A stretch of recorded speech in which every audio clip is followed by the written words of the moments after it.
the Air Force is taking another step in an aggressive plan to prototype, test and deploy hypersonic weapons on an expedited schedule, to defend against enemy attacks by fast-tracking an ability to launch high-impact, high-speed attacks at Mach 5-5 times the speed of sound. We would like all the resources we can build into the kill chain to hit any target or hold it at risk with hypersonic weapons, General Timothy Ray, Air Force Global Strike Command, said at the Air Force Association Air Space Cyber Conference. The service recently awarded a second deal to Lockheed to expedite prototyping of a hypersonic weapon, called the Air-Launched Rapid Response Weapon, Air Force News reported. The effort involves two separate trajectories, including the Air-Launched Rapid Response Weapon and a hypersonic conventional strike weapon. The Air Force has now awarded developmental deals for both systems to Lockheed. The most recent award was cited recently in the Services Around the Air Force New Report, which said that Air Force Secretary Heather Wilson is moving as fast as possible when it comes to hypersonic weapons. Recent thinking from senior Air Force weapons developers had held that U.S. hypersonic weapons might first be deployable by the early 2020s. Hypersonic drones for attack or ICER missions, by extension, were thought to be on track to emerge in the 2030s and 2040s, senior service officials have told Warrior Maven. Now, this aggressive new Air Force hypersonic weapons prototyping and demonstration effort is expected to change this time frame in a substantial way. A boost glide hypersonic weapon is one that flies on an upward trajectory up into the Earth's atmosphere before using the speed of its descent to hit and destroy targets, senior officials said. The hypersonic conventional strike weapon effort involves using technologies which have not yet been integrated for air-launched delivery, an Air Force spokeswoman told Warrior Maven earlier this year. Senior Air Force weapons developers have explained the rationale in terms of not waiting many more years for a 100% solution if a highly impactful 90% solution can be available much sooner. Often referred to as agile acquisition by Air Force senior leaders, to include Service Secretary Heather Wilson. Fast-track procurement efforts seek quicker turnaround of new software enhancements, innovations and promising combat technologies likely to have a substantial near-term impact.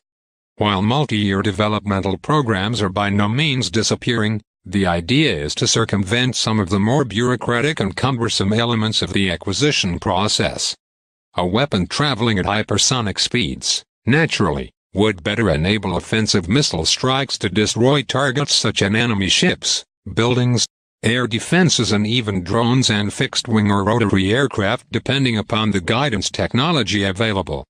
A key component of this is the fact that weapons traveling at hypersonic speeds would present serious complications for targets hoping to defend against them. They would have only seconds with which to respond or defend against an approaching or incoming attack.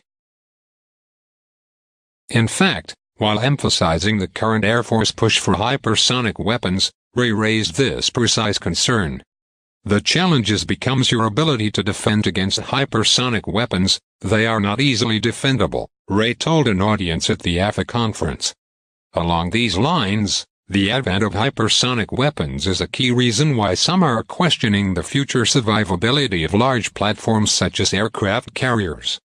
How are ship-based sensors, radar and layered defense is expected to succeed in detecting, tracking and intercepting or destroying and approaching hypersonic weapon traveling at 5 times the speed of sound.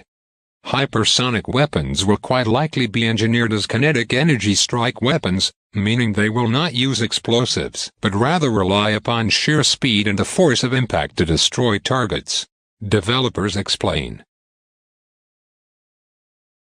A super high-speed drone or ICER platform would better enable air vehicles to rapidly enter and exit enemy territory and send back relevant imagery without being detected by enemy radar or shot down.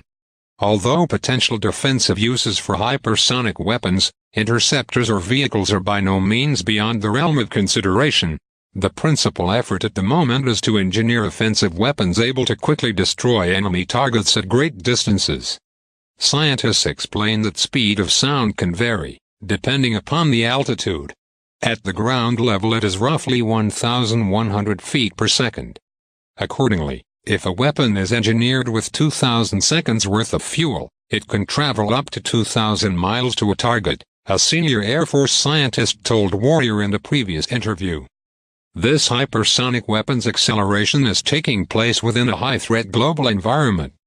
Both Russia and China have been visibly conducting hypersonic weapons tests, leading some to raise the question as to whether the U.S. could be behind key rivals in this area.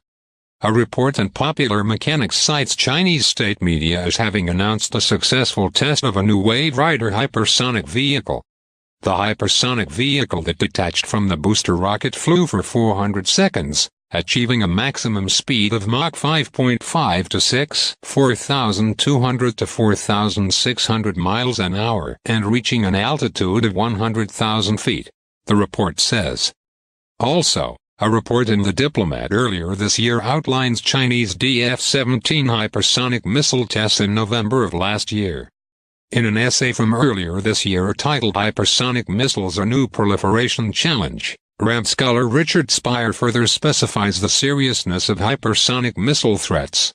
They are able to evade and conceal their precise targets from defenses until just seconds before impact.